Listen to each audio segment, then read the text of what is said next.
नमस्कार दोस्तों, रेनू एकेडमी में आपका स्वागत है। आप सब कैसे हैं? आई होप आप सब अच्छे होंगे और मन लगा के पढ़ाई भी कर रहे होंगे। दोस्तों, आज का जो हमारा टॉपिक है वही है रीतिकालीन पंक्तियां। हम क्या कर रहे हैं? रीतिकालीन पंक्तियों को याद कर रहे हैं। इसके पहले हमने महत्वपूर्ण जो कवि थे रीतिकाल के, उनकी पंक्तियों को याद कर लिया है, जिसमें चिंतामणि, मतिराम, रसलीन, इन सब की जो है पंक्तियों को हमने ट्रिक से याद कर लिया है। अगर आप नए हैं चैनल पर तो आप सब्सक्राइब कर लीजिए, लाइक कर दीजिए, शेयर कर दीजिए। और अगर आपको मतिराम, चिंतामणि, रसलीन की पंक्तियों को ट्रिक से याद करना है तो आप वीडियोस में जाके देख सकते हैं। बहुत ही आसान तरीके से हमने याद करवा दिया है। भिखारी दास की पंक्तियां जो कि बहुत ज्यादा पूछी जाती हैं, उसको भी हमने ट्रिक से याद किया है। तो आज की जो हमारे कवि हैं वो रीति मुक्त धारा के बोधा हैं। कौन है? बोधा हैं। बोधा है। हम घनानंद की पंक्तियों को भी याद करेंगे। घनानंद की पंक्तियां ज्यादा हैं और उनकी पंक्तियां पूछी भी जाती हैं। बोधा की भी सारी पंक्तियां जितना हमने लिखा है वो सारी पूछी गई हैं कहीं न कहीं एग्जाम में। तो आप सब इस वीडियो को लास्ट तक देखिएगा, ध्यान से पढ़िएगा, देखना कि पंक्तियों को कैसे हम फटाक से याद कर लेते हैं। तो आइए देखते हैं, पहले बोधा के बारे में जान लीजिए। इनका वास्तविक नाम अगर पूछे तो क्या है? बुद्धिसेन। वास्तविक नाम से दोस्तों क्वेश्चन बहुत पूछता है। तो इनका वास्तविक नाम क्या था? बोधा का बुद्धिसेन था। और इनको बोधा नाम दिया किसने था, ये पूछ सकता है। तो बोधा नाम इनको पन्ना नरेश खेत सिंह, कौन है? ये जो बोधा नाम है इसको दिया था पन्ना नरेश खेत सिंह। कौन है? खेत सिंह है। वही जो है इनको बोधा नाम से सम्मानित करते हैं, बोधा नाम से पुकारते हैं। इसके बाद एक चीज पूछता है कि इनकी जो प्रेमिका थी वो, उसका नाम क्या था? तो सुभान। क्या था? याद रखिएगा, पूछ सकता है। सुभान या सुबहान, दो नाम मिलता है इनकी नायिका का, सुभान या सुबहान। अब देखो, ऐसे ही घनानंद की जो प्रेमिका थी उनका नाम क्या है? घनानंद की जो प्रेमिका है उसका नाम क्या है? तो उसका सुजान था। क्या था? सुजान था, जिससे घनानंद बहुत प्रेम करते हैं। और बाद में क्या होता है कि वो घनानंद के साथ नहीं जाती हैं। एग्जाम में पूछ सकता है, पूछा भी गया है, ऐसा कौन सा रीति मुक्त कवि है जिसका किसी से प्रेम प्रसंग नहीं था या किसी से प्रेम का वर्णन नहीं मिलता है? तो वो ठाकुर है। कौन है? जो ठाकुर हैं उनका किसी से भी प्रेम प्रसंग नहीं मिलता है, लेकिन घनानंद जो है सुजान से प्रेम करते हैं, बोधा जो है सुभान से प्रेम करते हैं, और जो आलम है, याद रखिएगा, जो आलम है वो रंगरेजिन, कौन है? रंगरेजिन से प्रेम करते थे। रंगरेजिन एक जो है कपड़ा रंगने वाली रंगरेजिन थी, वो क्या थी? मुस्लिम थी। आलम क्या थे? हिंदू थे। वो फिर बाद में मुस्लिम हो जाते हैं। अगर वो मुस्लिम नहीं होते तो उनकी शादी नहीं होती, इसीलिए उन्होंने क्या किया? मुस्लिम धर्म को अपना लिया। जाके वो रंगरेजिन से शादी करते हैं। इसके बाद पूछ सकता है कि बोधा की दो रचनाएं बहुत फेमस है, कौन कौन सी है? विरह वारिस। कौन सी है? विरह वारिस रचना पूछी जाती है। और इश्क नामा। क्या है? इश्क नामा। इश्क नामा और इश्क लता पूछी जाती थी। इश्क लता किसकी है? अगर इश्क लता पूछे तो घनानंद की है। इश्क लता में आप लोग और इश्क नामा में कंफ्यूज मत होइएगा। इश्क लता जो है घनानंद की है, इश्क नामा जो है बोधा की है। ठीक है, इश्क नामा किसकी है? बोधा की है। अब इसको याद यहीं पे कर लीजिए थोड़ा सा। इसको भी हमने याद कर लिया था। जो बोध होते हैं, जो अबोध होते हैं, जिनके पास बुद्धि नहीं होती है, वो इश्क सिर्फ नाम के लिए करते हैं। क्या करते हैं? जिनके पास बुद्धि नहीं है, अबोध हैं, वो इश्क जो है सिर्फ नाम के लिए करते हैं। लेकिन इश्क लता की बात हो तो इश्क लता जो है किसकी है? घनानंद की है। लता कितनी कैसी होती है? बहुत घनी होती है। लता कैसी होती है? लता कैसी होती है? बहुत घनी होती है। तो किसकी है? घनानंद की है। और इश्क नामा जो है वो किसकी है? नाम के लिए जो है जिसके पास बुद्धि नहीं होती, अबोध होते हैं, वो क्या करते हैं? नाम के लिए इश्क करते हैं। ठीक है, ठीक है दोस्तों, अब हम क्या करेंगे? बोधा की पंक्तियों को याद करेंगे। बोधा, जिसका वास्तविक नाम क्या था? बुद्धिसेन था। पन्ना नरेश खेत सिंह ने इनको क्या किया था? बोधा नाम से सम्मानित किया था। अब हम क्या करेंगे? इनकी पंक्तियों को एकदम से बेहतरीन ट्रिक से याद करेंगे, क्योंकि जो भी हिंदी के विद्यार्थी हैं उनको पंक्तियों को याद करने में बहुत समस्या होती है। आइए देखते हैं। अति खीन मृणाल के तारह ते नहीं ऊपर पाव दे आमनो है, यह प्रेम को, ये बहुत ज्यादा पूछी जाती है दोस्तों, ध्यान से देखिएगा। क्या है?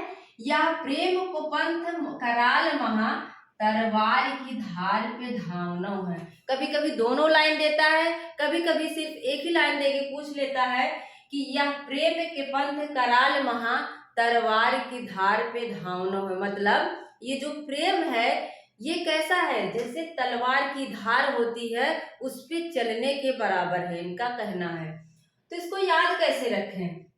देखो, यह प्रेम को पंथ कराल महा, तरवार की धार पे धावनो है। जो मैंने बोधा को क्या कराया है? अबोध, जिसके पास बोध नहीं है, बुद्धि नहीं है। जो अबोध होगा वो क्या करेगा? वो तलवार की धार पर चलेगा। जिसको नहीं बुद्धि होगी वो कहीं से भी जाने लगेगा, जिसको बुद्धि होगी वो थोड़ा सा हट के जाएगा। तो बुद्धि जिसको नहीं होगी वो तलवार की, मतलब तलवार की धार पे भी चला जाता है। इस तरह से आप इस पंक्ति को याद कर सकते हैं।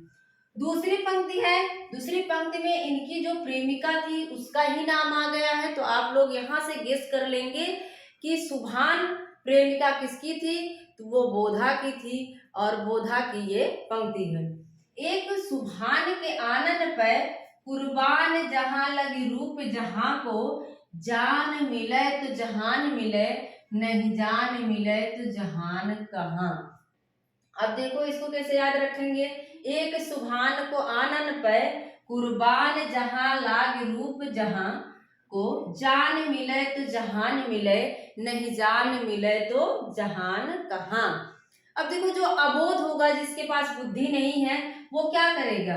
नहीं जान मिले तो जहान कहाँ, मतलब उसको कुछ भी नहीं पता है, वो जहान कहाँ है खोज रहा है ना। जहान कहाँ, लास्ट की लाइन देखिए आप लोग, जहान कहाँ। जिसको नहीं पता है, जो अबोध है, वो क्या वही तो खोजेगा जहान कहाँ है। ऐसे याद कर लो कि जहान जो है इनके घर का कोई है और उसको क्या कर रहे हैं? ये खोज रहे हैं जहान कहाँ। क्यों? क्योंकि ये अबोध है, बोध नहीं, इनको बोध नहीं है। इस तरह से आप दूसरी पंक्ति को याद कर सकते हैं। तीसरी पंक्ति आप देखिए, कबहु मिलबो कबहु मिलबो, वह धीरज ही में धरिबो कहो करे, सेहत ही बने कहते न बने, मन ही मन पीर पिरैबे करे। ये जो भाषा है दोस्तों, ये रीतिकाल की ब्रज भाषा है, और ये थोड़ा सा क्लिष्ट लगती है, समझने में मुश्किल होता है, लेकिन हमें तो याद करना ही है। अब याद करना है तो कुछ न कुछ तो जुगाड़ करना पड़ेगा, इसके लिए हम ट्रिक बनाएंगे। तो कबहु मिलबे कबहु मिलबे, ये पूछ रहे हैं कि कब मिलेंगे, कब मिलेंगे। क्यों पूछ रहे हैं? क्योंकि ये अबोध हैं। क्या है? ये अबोध हैं, इनको बुद्धि नहीं है, बोधा है। ये क्या है? ये अबोध हैं। इनको क्या करना? पूछ रहे हैं कि कब मिलबो कब मिलबो, कब मिलोगे कब मिलोगे, यह धीरज ही में धैर्य करो। मतलब इनको धीरज धैर्य नहीं हो रहा है, ये छटपटा रहे हैं। तो छटपटाता वही है जिसके पास बुद्धि नहीं होती, जिसको बोध नहीं होता है। तो किसकी पंक्ति हो जाएगी? बोधा की। सेहत ही बने कहते न बने, मतलब इनको कहते भी नहीं बन रहा है। जब बुद्धि ही नहीं है तो कहते कैसे बनेगा? तो ये अगर आपको कहीं भी पंक्ति दिख जाए तो तुरंत याद आ जाना चाहिए कि कबहु मिलबे कबहु मिलबे, इनको बोध नहीं है इसलिए ये पूछ रहे हैं। तो किसकी हो जाएगी? बोधा की हो जाएगी। इसके बाद जो लास्ट वाली लाइन है दोस्तों, ये वेरी वेरी इंपॉर्टेंट है, इसको आप लोग ध्यान से देखिएगा। दादा कहाँ, क्या है? दादा कहाँ, सूर कहाँ, सुंदर सुजान कहाँ, आपको न चाहे ताको बाप को न चाहिए। क्या है? दादा कहाँ, सूर कहाँ, सुंदर सुजान कहाँ। अब आप लोग सोचेंगे सुजान आ गया तो किसकी हो जाएगी, घनानंद की, लेकिन ऐसा बिल्कुल भी नहीं है। सुजान आने से कोई घनानंद की पंक्ति नहीं हो जाती है। ये किसकी है, बोधा की है। आपको न चाहे ताको बाप को न चाहिए। अब देखो जो अबोध होगा, जो अबोध होगा, हमेशा मैं अबोध बता रही हूँ, क्यों, क्योंकि हम बोधा को पढ़ रहे हैं।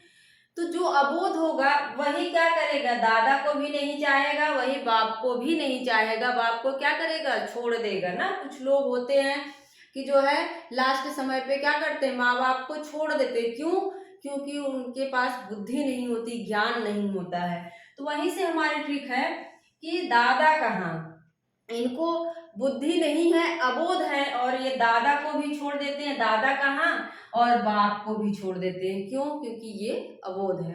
इस तरह से अगर आप याद करेंगे दोस्तों तो पंक्तियां आसान लगेंगी, आपको एग्जाम में काफी ज्यादा मदद मिलेगी। एक बार फिर से फटाफट देखते हैं। बोधा है, और बोधा का क्या है, यह प्रेम को पंथ कराल महा तरवार की धार पे धावनो है। तो जो बोध नहीं, जिसको बोध नहीं है, जो अबोध है, वो तलवार की धार पर भी चलने के लिए तैयार हो जाता है। इसके बाद दूसरी पंक्ति है, एक सुभान के आनन पे कुर्बान जहां लगे रूप जहां को, जान मिले तो जहान मिले। फिर क्या है, नहीं जान मिले तो जहान कहाँ। ये पूछ रहे हैं, इनको बोध नहीं है, ये अबोध है, पूछ रहे हैं जहान कहाँ है, तो किसकी हो जाएगी, ये बोधा की हो जाएगी। फिर क्या है, कब मिलबे कब मिलबो, पूछ रहे हैं कि कब मिलोगे कब मिलोगे। क्यों, क्योंकि इनको बोध नहीं है, अबोध है। जो कोई जिसको बोध रहेगा, मालूम रहेगा, तो क्यों पूछेगा कि कब मिलोगे कब मिलोगे, क्योंकि इनको बोध नहीं है। तो किसकी पंक्ति हो जाएगी, ये बोधा की हो जाएगी। इसके बाद क्या था, दादा कहाँ, सूर कहाँ, सुंदर सुजान कहाँ, और आपको न चाहो ताको बाप को न चाहिए।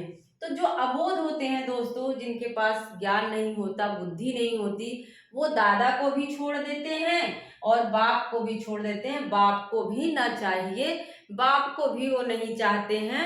ऐसे ऐसी पंक्ति अगर पूछे तो याद आ जाना चाहिए कि जिसके पास बुद्धि नहीं है, अबोध है, वो क्या करेगा, दादा को भी छोड़ देगा, बाप को भी छोड़ देगा। किसकी पंक्ति हो जाएगी, बोधा की हो जाएगी। तो आप लोग, मुझे लगता है कि आप लोगों को ये पंक्तियां आप कभी नहीं भूलेंगी, हमेशा याद रहेंगी। दोस्तों इस तरह से पढ़ाने में थोड़ा सा पहले से बहुत ज़्यादा दिमाग लगाना पड़ता है कि आप लोगों को कैसे याद होगा, और सोचना पड़ता है। तो प्लीज़ अगर चैनल पर नए हैं तो सब्सक्राइब कर लीजिएगा, शेयर कर दीजिएगा, लाइक कर दीजिएगा। और मेरा पूरा वीडियो देखने के लिए आपका बहुत बहुत धन्यवाद। मिलते हैं अगले वीडियो में। Thank you.